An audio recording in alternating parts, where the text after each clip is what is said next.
aspiring model that either wanted to follow in your footsteps or wanted advice, what would be your top tips? What should they do? What should they focus on, or what should they avoid? Or is there a person or company that they should maybe follow to work with to become successful? Or what's your take on that? Number one thing is, if you are, talent that's filming with companies or working with an agent, my number one thing is to have healthy boundaries. Know what you're comfortable with and know what you're not comfortable with, and be very comfortable with saying no.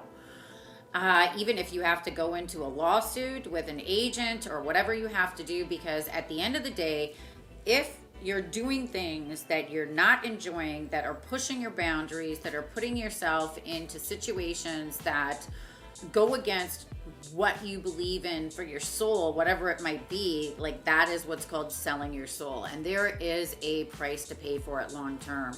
And as somebody that's been in this business, I've seen it time and time again.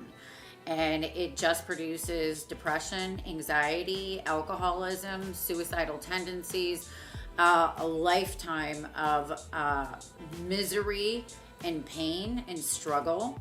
And I've seen it so much, and it's really painful to watch, and I've seen a lot of models die from it. So it's really important to know your boundaries, know what you're comfortable with, and never ever do anything that you don't want to do.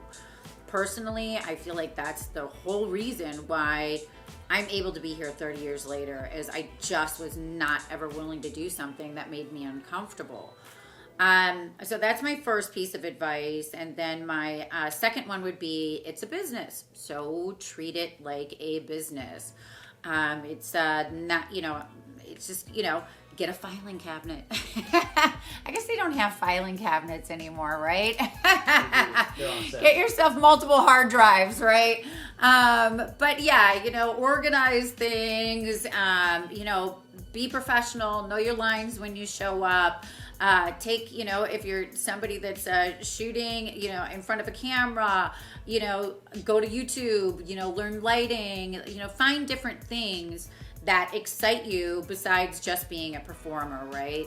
Because we're all going to burn out at one point in time or another. And so just try to find different things, whether it's set design, hair and makeup, whatever it is, have a couple of different things that you can do so that when you're really burned out from being in front of the camera, then you can dance for a while, or you can webcam, having different things you can bounce around and do so that you can get over the burnout while still, financially taking care of yourself.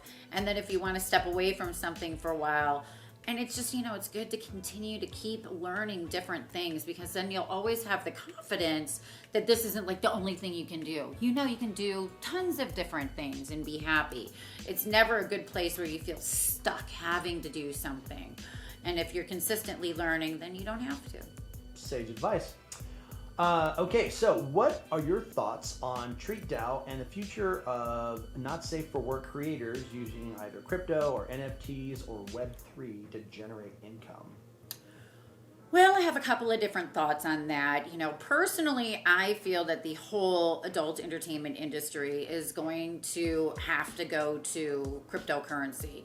I do have a big soapbox that I do stand on at the moment. However, I do get very annoyed because the whole reason that I just said what I said is anybody that knows anything about the adult business knows that every platform has had a lot of issues with MasterCard and Visa, and words that you can use, content that you can make, all stemming from the credit card companies. What does DAO stand for? Decentralized Autonomous Organization, right? Decentralized is the key there.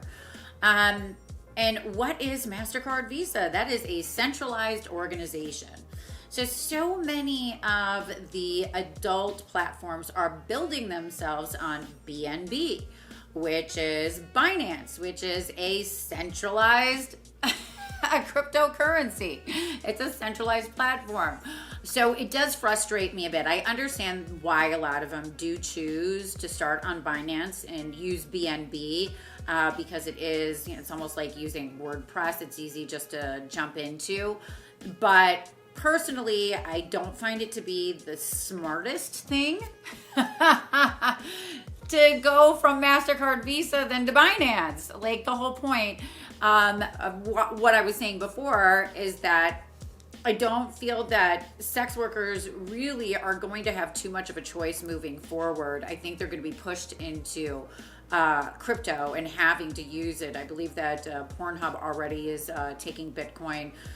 So, personally, like, I go to a lot of the different crypto conventions, and I participate in a lot of Web3 metaverse kind of projects, because I think it's really important that sex workers are there, that more or less that they've hit Mars and they've put their flag down, because I don't think it's one of those things of where we want to always be there, but we need to be there. As somebody that's had my Cash App taken away, that's had my PayPal taken away, that's had my Chase banking account taken away, I want to be able to build my home and keep it like most people do. But consistently within the adult space, you're always having your house just burned down, and especially when it comes to banking. So, you know, I work with another company, Spank Chain, and I promote their product all the time because it's made for adult. There's no chargebacks, and it's decentralized. So there's no way that my account is going to be taken away. So I do feel as though it's not just a want, but a necessity that sex workers and the adult business interact with Web3 and crypto. But also, I know for this bitch, I'm working on making my avatar, which is going to be working at the brothel and the strip club. And it's going to be in this particular metaverse. And that bitch is going to be working all night long. And she's going to be doing like gangbangs and lots of anal and all this work while I'm sleeping. And she's going to stay 30 years old in the metaverse forever. And that bitch is going to be making me money while I'm fast asleep on my nice bed over here. So I think it's also very smart business. And personally, I'm somebody that loves technology too. So I really enjoy being at this place. I mean, it's so amazing. We, as people that are participating in Web3, you know, I remember the beginning of the internet, but I couldn't be as involved as I am right now within this space of something brand new with technology. And it's truly exciting, and I get really passionate about it, and it's fun. I really enjoy it. So A, B, and C. No, that was impressive. Okay, so in closing, as a celebrity, porn star, and influencer, what would you most like to say to your legions of followers and fans? Thank you. You know, I've been around for 30 years, and I'm just doing my first DP. And y'all have still stayed with me. But no, seriously, I have a lot of fans from, 25 years ago that still adore me. And a lot of those fans, when I left the business and I started producing mainstream films, would come to my theatrical releases. They would come to the independent film festivals. I then DJ'd all over the world, and a lot of those fans would show up at my DJ gigs. And always I've had an outpouring of love and support from my fans in a way that I've never gotten in my real life. And, I can't help but think that it plays on my subconscious to a certain extent of just keeping me happy, healthy, confident, good self-esteem. So I just appreciate, all of the support, all of the love, all of the ejaculations after all these years. I'm just trying to make the world better, one orgasm at a time. Thank you very much. Thank you.